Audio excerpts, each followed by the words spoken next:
Kemudian di materi yang berikutnya kita pindah ke materi buhut. Secara terminologi, buhut ini makna-makna yang ada dalam catatan saya adalah mencari, dan dapat pula berarti maksiat melampaui batas, berpaling dari kebenaran dan zalim. Adapun buhut dalam pengertian syara adalah orang-orang yang menentang atau memberontak pemimpin Islam yang terpilih secara sah.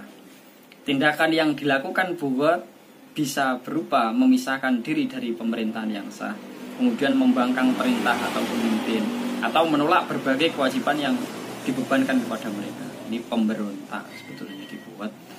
Kemudian kita ambil menurut ulama Syafi'iyah, buhut adalah pemberontakan sekelompok orang atau jamaah yang mempunyai kekuatan dan pemimpin yang ditaati dengan takwil yang fasid, takwil yang rusak. Kemudian menurut ulama Malikiyah, buhut adalah kelompok atau firqah dari kaum muslimin yang menyalahi khalifah atau wakilnya untuk mencegah hak imam yang wajib mereka tunaikan atau untuk menurunkannya.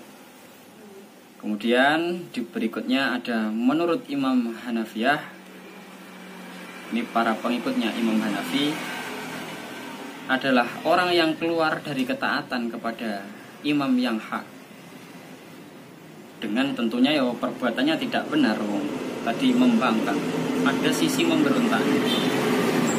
Kemudian ciri-cirinya buhut, seorang baru bisa dikategorikan sebagai buhut dan dikenai hukuman buhut jika ada beberapa kriteria yang melekat pada diri mereka.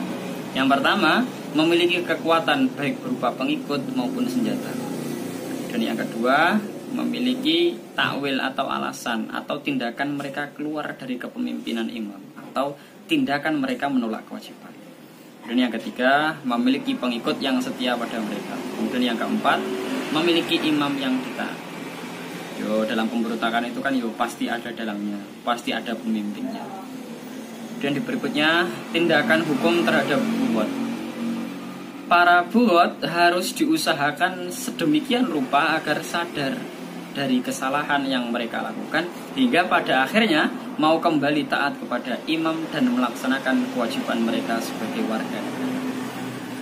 Tentulah bahwa kita ini kan sudah menjadi negara yang berdaulat, satu kesatuan yang absolut, negara kita Indonesia. Kita taati hukum yang berlaku di sini. Proses penyadaran kepada mereka harus dimulai dengan cara yang lembut. Jika cara tersebut tidak berhasil, maka boleh digunakan dengan cara yang tegas. Bahkan jika cara tersebut masih juga belum berhasil, maka diperlakukan lagi secara tegas. Kita kan punya aparat militer, ada aparat negara yang bertugas di bidang ini. Kemudian urutan tindakan hukum terhadap buhut. Yang pertama, mengirim utusan kepada mereka agar diketahui sebab-sebab pemberontakan yang mereka lakukan. Kemudian yang kedua, apabila tindakan pertama tidak berhasil, maka tindakan selanjutnya adalah menasihati dan mengajak mereka agar mau mentaati imam yang sah.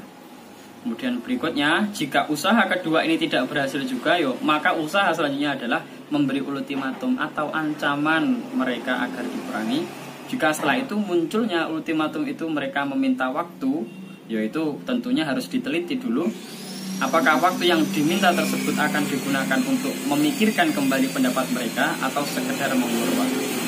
Dan yang keempat, jika mereka tetap tidak mau taat, maka tindakan terakhir adalah diperangi agar mereka sadar dan taat kembali. Status hukum buhut ini termaktub dalam Al-Quran surah Al-Hujurat ayat 9, yang maknanya jika dua golongan dari orang-orang perang mukmin berperang, maka damaikanlah mereka. Para pembangkang yang taubatnya diterima dan ia tidak boleh dibunuh. Oleh karena itu, para buhut yang tertawan tidak boleh diperlakukan secara sadis. Lebih-lebih dibunuh, mereka cukup ditahan saja agar sadar. Intinya kan di poin sadar. Adapun harta mereka yang terampas tidak boleh disamakan dengan harta ghanimah. Kalau ghanimah itu yo diambil dan pindah hak milik. Karena setelah mereka sadar, harta tersebut juga kembali menjadi milik mereka lagi. Kemudian yang berikutnya ada hukum memerangi bughot. Para ulama membagi perang kepada kaum bughot menjadi dua kategori, yaitu bughot yang wajib diperangi dan bughot yang mubah atau boleh diperangi.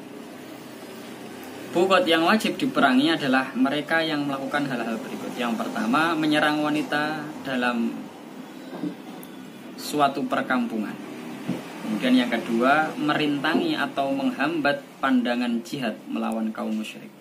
Yang ketiga, mengambil bagian dari baitul mal secara tidak sah. Yang keempat, tidak mau menyerahkan hak yang telah diwajibkan atas mereka. Yang kelima, secara jelas mengadakan pembangkangan untuk menjatuhkan imam atau pemimpin yang sah atau dibaiat. Yang terakhir itu ada hikmah daripada diterapkannya hukum bughot. Yang pertama, seseorang atau sekelompok organisasi tidak mudah memusuhi atau membangkang dengan memberontak kepada negara. Jangan gampang-gampang memberontak. Segala fasilitas kita paling tidak secara minimal kita hidupnya enak di sini. Kemudian yang kedua, seseorang atau sekelompok organisasi akan memahami betapa hukum Islam benar-benar melindungi kedaulatan negara yang sah secara hukum. Yang ketiga, menghindarkan manusia atau sekelompok organisasi dari berbuat kesemena-menaan yang tidak melewati jalur konstitusi yang diakui oleh negara. Kemudian hikmah berikutnya adalah membuat jera pelaku bughot untuk tidak memberontak dan dapat kembali serta bertaubat. Ini yang kelima, jika terdapat perbedaan yang terkait dengan pemerintah maka harus disalurkan dengan cara itu. Saya kira cukup sekian yang dapat saya sampaikan. Wassalamualaikum warahmatullahi wabarakatuh.